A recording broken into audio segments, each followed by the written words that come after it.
So with the Spider-Man suit for Spider-Man Brand New Day now having been revealed, I want to look back on all the previous Spider-Man suits that we have gotten and compare them to how the Spider-Man suit looks now. So let's get started. So now kicking things off, I want to first mention the Sam Raimi's Spider-Man suit. Now this suit was amazing, and what made it so unique to me is the fact that this Spider-Man didn't need any web shooters. It came out of his wrists. While all the other Spider-Mans who have been in the movies all need web shooters and web cartridges, Tobey Maguire's Spider-Man didn't, so there was no web shooter design on the suit, so that definitely makes it unique and different from the others. But yeah, it's a really good design. It has the colors of the comic book accurate suit, and the line design on the suit is very, very noticeable, and although it's very noticeable, it still makes for a really, really awesome suit. But since we're comparing, this suit is not quite there, and I'm gonna say that because of the lines. The lines are just too out there and they're too noticeable, but still it is a fantastic suit nonetheless. So now I want to talk about the Venom variant of the Sam Raimi's Spider-Man suit. This is when Spider-Man's classic suit gets overrun by the Venom symbiote, and this design is really cool, but it has the same problem with the lining, and there's no different features other than a different color, but it's still cool nonetheless. But it is still not better than the newer suit that was just revealed. So now I want to mention the Andrew Garfield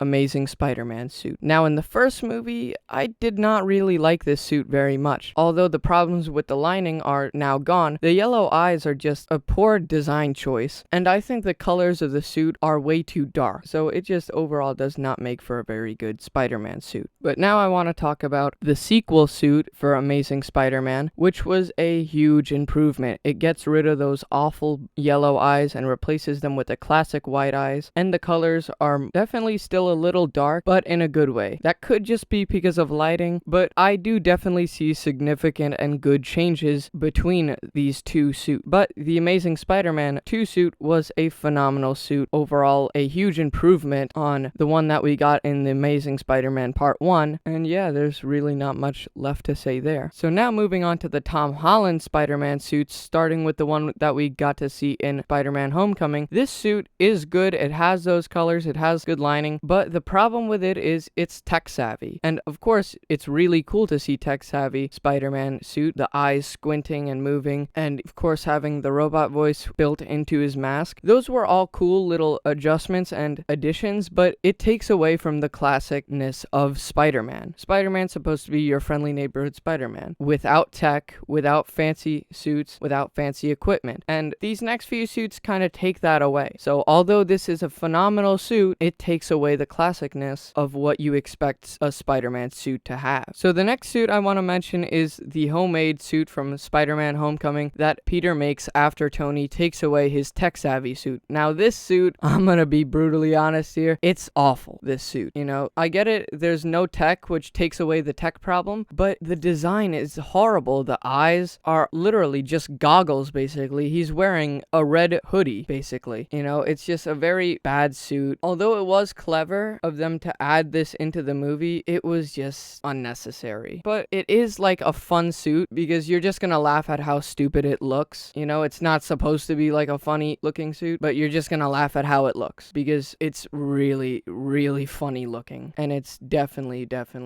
goofy. So now I want to talk about the Iron Spider from Avengers Infinity War and Avengers Endgame. Now, although this suit is really cool, I bet you all can predict my complaint. It isn't what a Spider-Man suit is supposed to be. This is beyond tech savvy. This is all nanonites, and it's made of the same stuff that Iron Man is made out of, you know? So it takes away what a Spider-Man suit is supposed to be, you know? Although it is really, really cool and an awesome suit, it's not what I want from Spider-Man. So it is still one of my favorite suits of all time, but it isn't my favorite because of those problems. And especially the freaking iron little spider legs. That was like a goofy yet creative addition, but it's just too tech savvy, man. And it takes away from what Spider-Man suit is supposed to be. So now moving on to the Spider-Man suit from Spider-Man Far From Home. This suit being black and red, this suit design was so awesome. And it was my favorite suit design up until now. Now, although in a Spider-Man suit, I look for it to not be tech savvy, for it to have the original Spider-Man colors, this suit just was so awesome. And since I was a younger fan of of Spider-Man then, that was my favorite suit. Now it isn't, but back when I was younger, it was my favorite Spider-Man suit. So is it better than the newest one? No. But is it a phenomenal suit? Absolutely. So now I want to talk about the stealth suit that we got. Now, this is the least looking Spider-Man suit in the entire franchise, and for good reason. This is a stealth suit. It wasn't used for the reasons a regular Spider-Man suit would be used for. This was for stealth, but it was still a cool design nonetheless. It doesn't even compare to any of the other Spider-Man suits, but it's still an okay suit nonetheless. So now moving on to the suits from Spider-Man No Way Home, another one of my favorite suits was the Spider-Man suit with the gold spider design. That suit was an amazing Spider-Man suit, and the design of the spider was just so clever and awesome. So now the last suit that I want to mention is the black and gold suit from Spider-Man No Way Home. That is basically just the Spider-Man suit turned inside out. This suit was a definitely unique design. I thought that if we were ever going to see the black Spider-Man suit, that we'd see it because the symbiote took over Peter Parker, but this was a clever way to avoid that and have a black suit. This suit was cool. The gold effect was definitely a cool design. So this is still one of the lower tier Spider-Man suits, but it is still a great one nonetheless. But that just about does it for this video. Thank you guys very much for watching. If you enjoyed, please like and subscribe, comment and share. But with that all being said, I'll see you guys in the next video. Peace.